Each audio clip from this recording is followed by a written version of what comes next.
Baru-baru ini telah viral bahawa terdapat syarikat penerbangan Malaysia yang telah pun menggantungkan operasinya dan telah menyebabkan kerugian yang besar kepada pelanggan. Namun, selain daripada syarikat penerbangan itu, terdapat banyak lagi syarikat penerbangan yang pernah ditubuhkan di Malaysia namun telah gagal disebabkan isu-isu tertentu. Di sini admin senaraikan 5 syarikat penerbangan gagal di Malaysia yang ramai tak sangka. You are watching Top 5 Malaysia. Nombor 5. Swasta Airlines.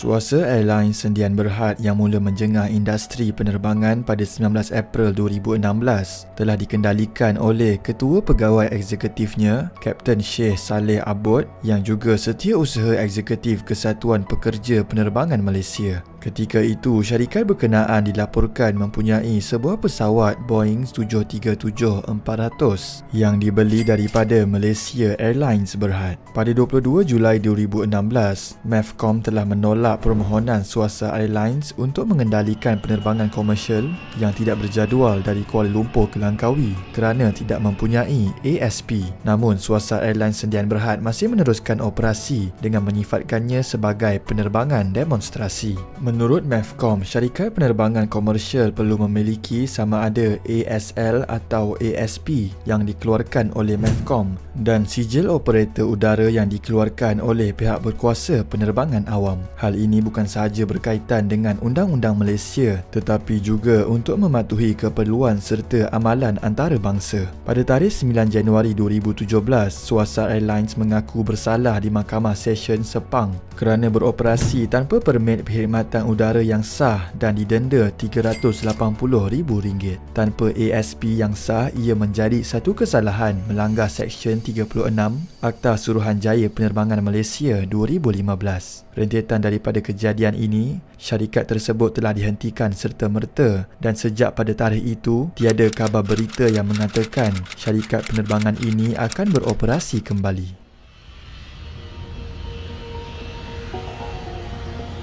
Nombor 4. Rayani Air.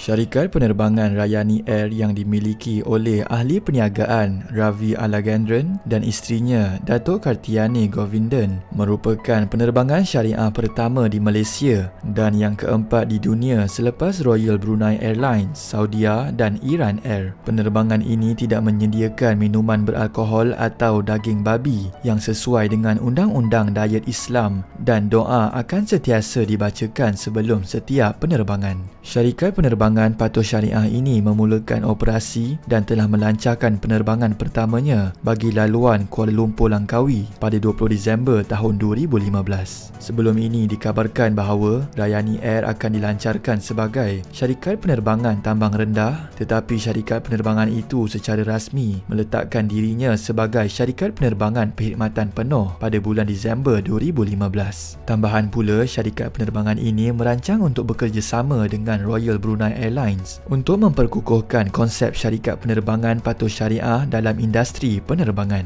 Di sebalik setiap kejayaan yang dipaparkan, pada 9 April 2016, Rayani Air memaklumkan menghentikan operasi untuk sementara waktu dengan menyatakan ia sebagai latihan penyusunan semula. Dalam pada itu, pengasasnya Ravi mengesahkan bahawa Rayani Air terpaksa membatalkan penerbangannya berikutan mogok yang dilancarkan juru terbangnya akibat daripada tunggakan bayaran pekerja sehingga 5 bulan gaji. Dilaporkan tindakan mogok juru terbang telah menyebabkan beberapa penerbangan Rayani Air dibatalkan. Keadaan bertambah rumit apabila penumpang tidak berpuas hati kerana hanya diberitahu mengenai pembatalan itu beberapa jam sebelum penerbangan dijadualkan berlepas. Pada 13 Jun 2016, Suruhanjaya Penerbangan Malaysia mengumumkan dalam satu kenyataan bahawa lesen Rayani Air telah dibatalkan dengan mengatakan bahawa ia telah melanggar syarat-syarat lesennya dan tidak mempunyai kemampuan kewangan serta pengurusan untuk terus beroperasi sebagai syarikat penerbangan komersial. Financial. Ekoran pada kejadian pembatalan itu, beberapa pelanggan rugi antara ratusan hingga ribuan ringgit kerana penerbangan dibatalkan. Walaupun sudah 8 tahun sejak syarikat penerbangan ini digantung operasinya, syarikat itu didakwa masih belum melangsaikan pemulangan semula bayaran tiket pelanggan mereka. Dilaporkan sejumlah RM173,000 tuntutan pembelian tiket keseluruhan untuk lebih 500 pembeli perlu dibayar semula oleh syarikat penerbangan itu.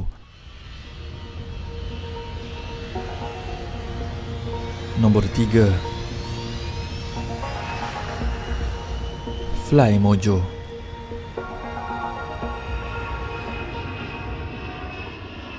Ramai yang telah menunggu ketibaan Flymojo, namun ia masih gaib dan menjadi persoalan sehingga ke hari ini. Flymojo pertama kali dilancarkan pada 17 Mac 2015 semasa pameran maritim dan aeroangkasa antarabangsa Langkawi oleh Perdana Menteri Datuk Seri Najib Tun Razak dan Menteri Pengangkutan Datuk Seri Leo Tiong Lai bersama-sama kaki tangan Bombardier. Flymojo telah menandatangani surat niat bersama Bombardier untuk membeli 20 produk dan ia pada mulanya dijadualkan untuk melakukan penerbangan pertama pada bulan Oktober 2015 tetapi kemudian dibatalkan kerana masalah kelewatan penghantaran pesawat CS-100. Flymojo juga dianggap sebagai pengendali CS-100 pertama di rantau Asia Pasifik. Idea untuk melancarkan syarikat penerbangan baru oleh kerajaan merupakan tindakan politik untuk mengalihkan perhatian rakyat daripada Malaysia Airlines Berhad berkaitan dua bencana iaitu MH370 dan MH17 yang berlaku pada awal 2014 dan pertengahan 2014. Bombardier mempunyai masalah sendiri. Program C-Series menghadapi banyak masalah semasa peringkat ujian penerbangan dan ini membawa kepada penangguhan penghantaran pesawat. Walau bagaimanapun, CS-100 memperoleh pengesahan jenis EASA dan FAA pada 16 Jun 2016. Flymojo tidak pernah memohon sijil pengendali udara dari Jabatan Penerbangan Awam Malaysia dan lesen perkhidmatan udara dari Suruhanjaya Penerbangan Malaysia, di mana kedua-dua lesen ini adalah syarat wajib bagi syarikat penerbangan untuk beroperasi di Malaysia. Pada bulan Mac 2015, syarikat itu hanya mempunyai lesen sementara yang membolehkan syarikat penerbangan membeli atau menyewa pesawat. Lesen sementara itu sah sehingga 30 Mei 2016 dan setakat ini ia telah tamat tempoh dan Flymojo tidak mengemukakan sebarang permintaan rasmi untuk lanjutan kepada Jabatan Penerbangan Awam Malaysia. Nombor 2. My Airline.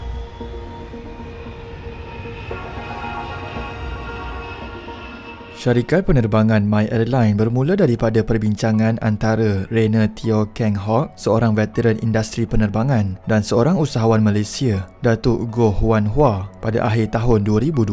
Pasukan itu mengenal pasti bahawa pemulihan perjalanan pasca pandemik akan mewujudkan potensi yang baik untuk membina syarikat penerbangan baru, termasuk kadar harga yang lebih rendah untuk pajakan pesawat. Pada Julai 2022, syarikat penerbangan itu menerima pesawat pertamanya, Airbus A320 yang disewa dari Air Castle Limited. Armada My Airline dikembangkan lebih lanjut dengan kedatangan pesawat kedua dan ketiga pada bulan September dan Oktober 2022. Pada 5 Oktober 2022, ia telah dijelaskan oleh Ketua Pegawai Eksekutif Syarikat Penerbangan, Rainer Teo, bahawa syarikat penerbangan itu akan berfungsi sebagai syarikat penerbangan kos rendah. My Airline sering mendapat maklum balas yang baik dari pelanggan disebabkan layanan mesra pramugari dan juga mempunyai ruang kelegaan kaki yang cukup luas untuk sebuah syarikat penerbangan kos rendah.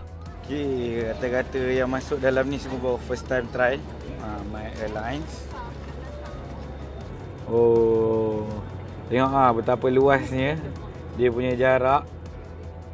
Ni baca. Malangnya, kegiatan penerbangan ini tidak bertahan lama apabila My Airline mengumumkan perkhidmatan mereka dihentikan bermula 12 Oktober 2023 hingga satu tarikh yang akan diberitahu kemudian. Dikatakan tekanan kewangan yang teruk menyebabkan mereka perlu mengambil langkah yang sewajarnya sementara menunggu rombakan semula pemegang saham dan penstrukturan semula modal yang diperlukan untuk menggerakkan operasi My Airlines. Buat penumpang yang terjejas, My Airline memohon mereka untuk menghubungi memenuhi khidmat pelanggan dan mula mencari alternatif untuk ke destinasi masing-masing. Menurut posting Twitter oleh Jason, My Airlines sempat melakukan promosi iaitu RM59 sahaja untuk penerbangan dari Kuala Lumpur ke Kota Baru, di mana promosi itu dibuka 24 jam sebelum mereka memberhentikan operasi. Ramai netizen beranggapan bahawa syarikat itu melakukan penipuan dan promosi tersebut dilakukan adalah untuk mengaut keuntungan sebelum mereka menamatkan operasi. Menurut sumber, sebenarnya tanda-tanda masalah My Airlines boleh dikesan lebih awal oleh kerana rentetan kejadian bulan Ogos 2023 yang dilaporkan syarikat penerbangan ini telah menghentikan laluan Sibu dan Miri dan mengurangkan bilangan penerbangan ke Kota Baru. 4 hari sebelum penutupan, CEO My Airlines, Rainer Teo, dilapor telah meletak jawatan atas sebab kesihatan, dan 1 hari sebelum penutupan, Menteri Pengangkutan Anthony Loke menyeru supaya My Airlines supaya berunding dengan MEFCOM sekiranya mereka berdepan dengan masalah. Menteri Pengangkutan Anthony Loke berkata tindakan penggantungan operasi tersebut menjejaskan seramai 125,000 penumpang yang sudah membeli tiket penerbangan dengan nilai keseluruhan sebanyak RM20 juta. Sementara itu, krisis melanda My Airline juga dilihat semakin meruncing selepas beberapa individu termasuk pengasas bersama syarikat itu ditahan oleh pihak polis bermula 23 Oktober lalu. Pada masa yang sama, seramai 15 individu sebelum itu dilapor memfailkan saman terhadap pengasas bersama My Airlines, ahli perniagaan dan 4 syarikat atas dakwaan gagal membuat bayaran balik berhubungan pelaburan lebih RM8 juta.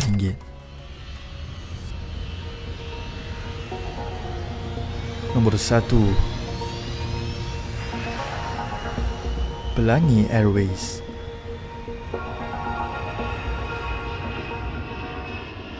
Pelangi Airways merupakan sebuah syarikat penerbangan ditubuhkan pada tahun 1987 untuk menembusi sektor domestik dan destinasi antarabangsa. Menurut Pengurus Pembangunan Perniagaan Pelangi Airways, Tengku Muhammad Effendi Tengku Abdullah, masalah kewangan boleh menjadi sebab di sebalik pembatalan 2 penerbangan Pelangi Airways yang menyebabkan 60 penumpang terkandas di lapangan terbang Sultan Abdul Aziz Shah di Subang. Cabaran ini telah dihadapi selepas kejadian krisis ekonomi yang melanda pada tahun 1988. Menurut Muhammad Effendi, kenaikan dolar Amerika Syarikat dari RM2.50 hingga RM3.80 dan kenaikan harga minyak telah meningkatkan kos operasi syarikat pada ketika itu. Beliau menjelaskan bahawa syarikat itu perlu membayar untuk penyelenggaraan pesawat, alat ganti dan bahan api dalam dolar Amerika. Menurut keratan akhbar The Sun, dilaporkan bahawa penerbangan dibatalkan kerana juruterbangnya mengadakan mogok senyap terhadap pihak pengurusan. Seterusnya, pekerja syarikat itu juga melukis gambaran yang berbeza dan menuduh syarikat tersebut melanggar undang-undang buruh dengan menunda dan tidak membayar gaji kepada kaki tangan.